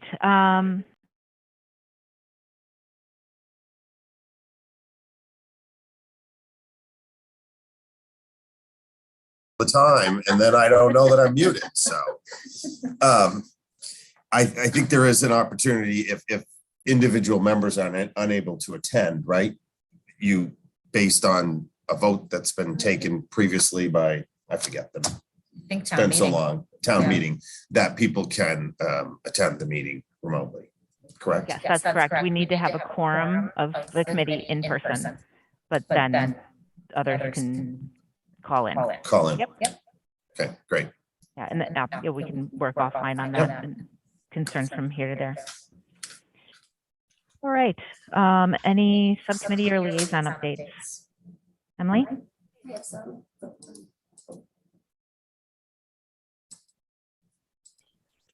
So I have a few updates. I'm just getting the information up so that I can say it correctly. The first one was that we got an email from the Marblehead Racial Justice Team, and they have some events coming up that they asked if we would just promote. And the first one's February 28th at 7 in person at the library. And it's the president of Metco Inc. will be their presenter for conversations on race discussion. So she will be, you have to register if you want to be in person or in Zoom. So you can register through the library. I went to that presentation, I think last year or the year before, and it was great. You really get a full understanding of our Metco program and what it means for everybody involved. And it's super informative. So I would suggest anyone who's interested to go or Zoom in. Sorry, what was the date again? February 28th at 7. Yeah, at the library or Zoom. The second one is March 23rd at 10 a.m. The Racial Justice Team will be presenting 2 artworks, Harriet Tubman and John Lewis, to the school district at the Lucretia and Joseph Brown Elementary School. So there'll be an event for that. I think that's more asking us as a school committee if we would go, but then I'm sure it'll be documented and we can post about it for others to see what happened. And the last one, they wanted us to plug for Metco Presents, the program, which is their performances that they provide to all Metco districts, the urban and suburban families. You can go to these amazing performances for $10. They have a block of tickets, and there's dance performances, theater, music. They're really amazing. So I was thinking if there was a way that I could get that out in an update or something, so people have that link to order the tickets. And then, sorry, there's a lot of stuff. The DEI team is going to be putting, let's see if I can make these flags it's the Peace Flag Movement.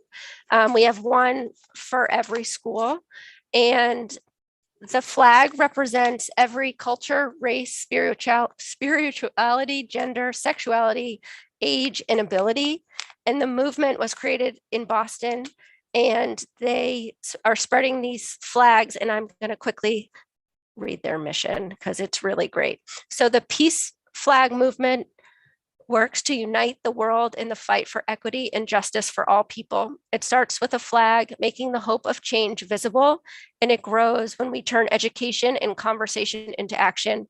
Raising this flag is a promise to speak up, stand up, and rise up. And I thought, when I first saw this and over the,